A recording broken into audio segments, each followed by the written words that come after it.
a lot happened last week with the FSU ACC lawsuits, so the Big Mountain has an update.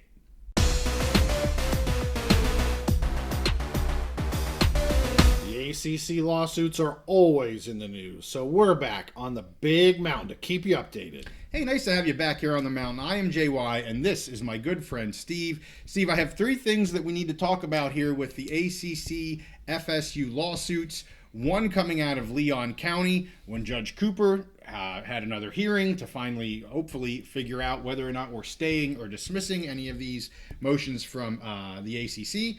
There was also filing in North Carolina in terms of the appeal that I want to talk about. And then there was another filing with AG Moody with her Writ of Mandamus looking for this document that everyone is oh so interested in. But let's go back and start with Leon County and the hearing on June 18th with Judge Cooper when he denied all of the ACC's motions to either dismiss or stay the case there in Leon County. So now the case moves on both in Leon County, and remember they also already filed the appeal to Judge Cooper, so there's an appeal process happening in Florida right now.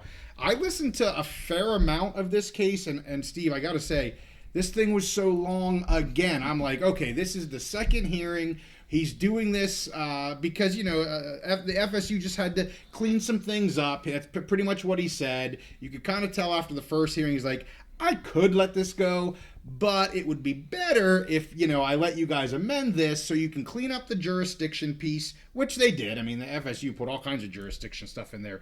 But my goodness, now we sit at 19 hours, Steve, of Judge Cooper hearing this case on whether or not there should be a dismissal or stay. So this was the third hearing. Remember, the first hearing took 2 days to figure out, or a day and a half to figure out.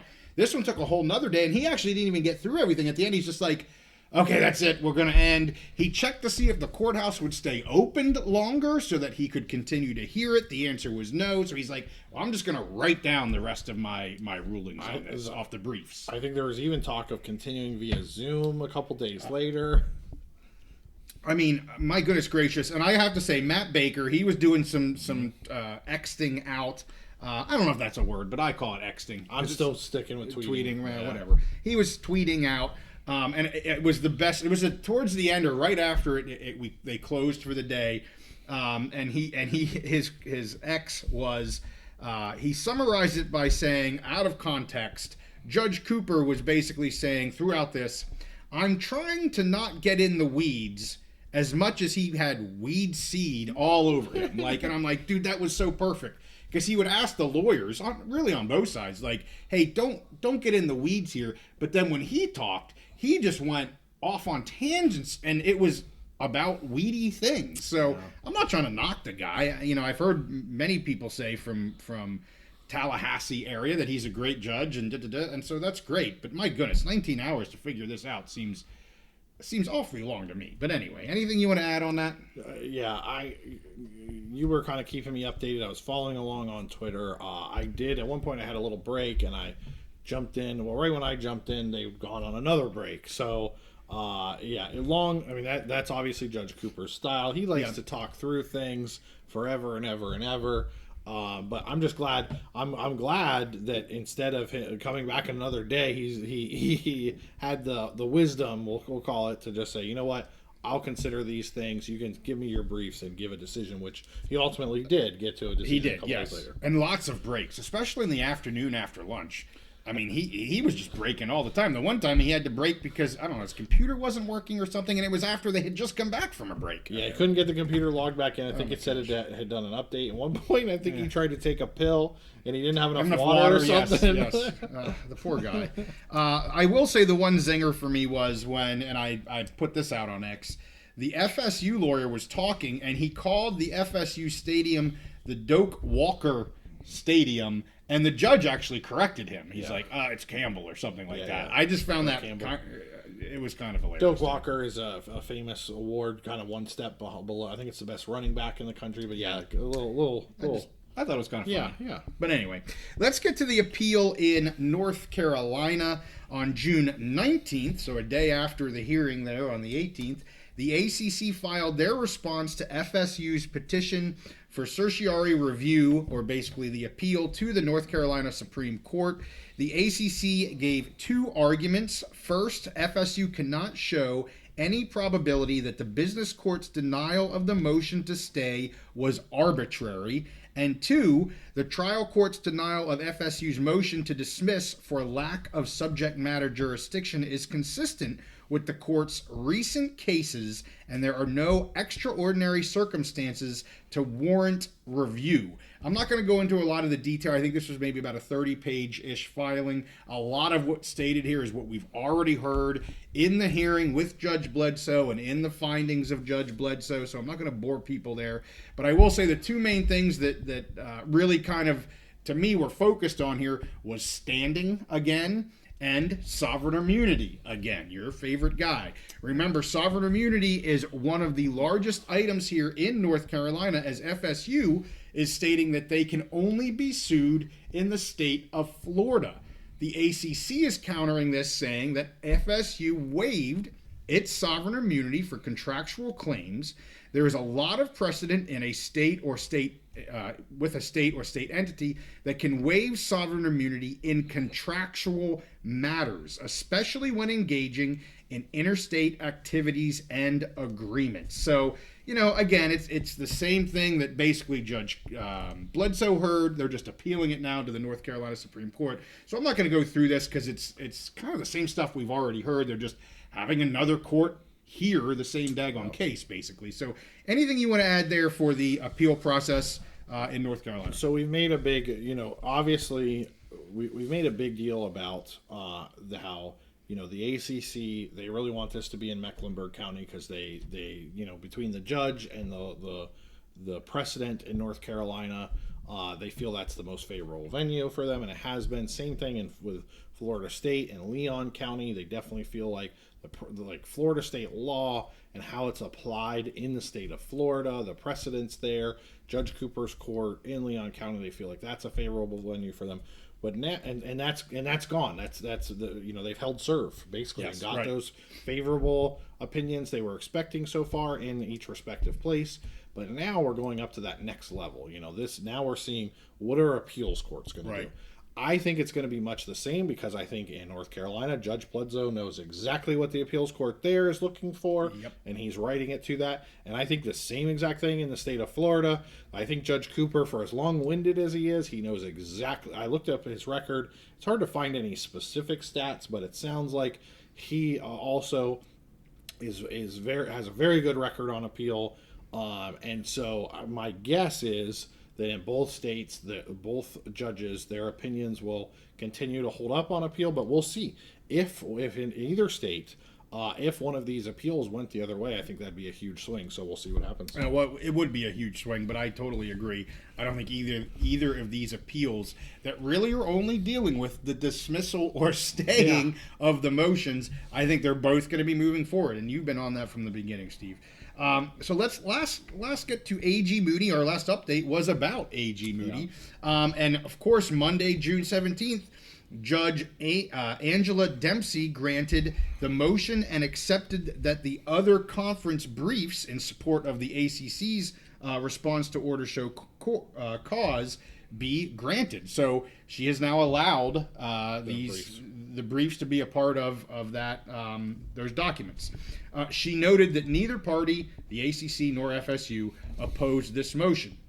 Then on Tuesday, June 18th, A.G. Moody filed an objection to the ACC's sur-reply, and we talked about the sur-reply on our last episode a week ago. She states that the pleadings have been closed and no good cause was identified to further delay or convolute this case. The ACC goes outside the additional argument and makes arguments outside of the original order, and the allegations were not specifically denied. And she said that in her original filing as well. It goes on to say that a pleader should admit or deny any of the items that they are not in agreement with. If there's any adverse types of items, they have to either admit those or deny those, and that wasn't done here. She's saying that the ACC did not do that for every item within the brief. The ACC has said that they did deny all the factual allegations, but again, she's saying that they only addressed some and they did not number them paragraph by paragraph, and goes on to say that's not her job and that's not the court's job, that's their job. So, yeah. Then they hit the nail on the head here and stated that the ACC made a tactical decision to not file an answer, which they didn't. Nobody objects to that. They absolutely did. They basically ignored her, quite frankly. And instead challenge that the personal jurisdiction and seek dismissal of the petition. So they're challenging, like I said on the last update that we did, they're challenging whether there's even jurisdiction for this. Even if she has the ability. But she has the ability and authority to do this. That's what they're challenging. So they're not going to give her anything because they just don't think she has the right to do it. On June 18th, the AG filed an objection to the non-party ESPN's joiner in the ACC's case. So we did get some updates here where they're allowing the brief from these other conferences to be admitted, but the AG has objected to ESPN being involved in this. The AG says that Rule 1.230 prevents an intervener like ESPN from opening multiple battlefronts. And again, she says the pleadings have closed. They can't do it at this point. Here's where I'm at, Steve. I'm just going to say I think this will be the last time I talk about AG Moody and what she's trying to get at here. Because they're either going to get it or they're not going to get it, or they're going to get it with redactions. I firmly believe they're going to get something with redactions. And you've used the word nothing burger. I think this is mostly a nothing burger. It really isn't going to have much impact on the FSU ACC case. I know we've done a few standalone episodes on it. At this point, I'm kind of done reading these because they're really just don't like each other, and you're not getting much out of it. Like, I want to stay focused on what's going to move these hearings forward, and this sure as heck isn't going to do it. So unless you would like me to talk about AG Moody, I'm going to let this go for a while, I think. What do you think? So my perspective on this is I'm less focused on the specifics of these arguments. They're just kind of arguing past each other. Yes. We'll see. I forget her name. The judge there, the other Dempsey. Judge Dempsey and Leon. Everything I've read, she's very tough. She's very strict. She's very by the book. Yes. So we'll see what her rule. And like you said, it's either going to be we're gonna not get the agreement at all, or we're gonna get the whole thing unredacted, or the third is we're gonna get it and there's gonna be redactions. Yep. And until she makes a decision and that happens, there's not too much else to talk about. Correct. But I do think, and I'm going to revisit a theme that I've gone to ever since the beginning of this. We're back to, I think there's an overall point of the politicians in Florida getting more involved. She kind of dipped AG Moody. She had kind of dipped her toe in the water a little bit at the very beginning. She sent out some feelers to other states' attorneys general. I feel like with the filings back and forth, she's shown a little bit more commitment, whether it's good, bad, or whatever. She's digging in a little bit more. So we'll see what that means going forward. And for me, I don't trust politicians in general. I think that they're going to do what's in the best interest of themselves to get reelected, whatever. But I think it's important to look at the politicians and what they're doing in the state. We haven't seen the governor get involved yet. This is the attorney general, and she's kind of ramping up her level of involvement. So we'll see. I just think it's an overall concept to keep our eye on, as it really looks like we're going to have these competing trials going, or lawsuits going, in North Carolina and Florida at the same time, virtually. And does this mean that the politicians, the governor, the attorney general, whoever in the state of Florida get more and more involved? We'll see. Right. They didn't for a long time. They stayed out of this, and we're starting to see just a little bit more involvement. So for me, it's more about the big picture of that. The filings back and forth. Okay, yeah. Let's just get a ruling. Right. Let's see the thing or not see it, whatever. Right. So yeah, I'm done reading the filings for the Writ of Mandamus. Just let me know when it's going to be heard. I'll see what the judge has to say, and we'll move on from there. We'll definitely report on what the judge rules and what that says. That's what actually matters at this point. So anyway, hey, we thank you guys for watching this. As you know, we stay on all the stuff, FSU, ACC. You get our opinions on it. And with that, hey, we'll see you guys next time on the Big Mountain.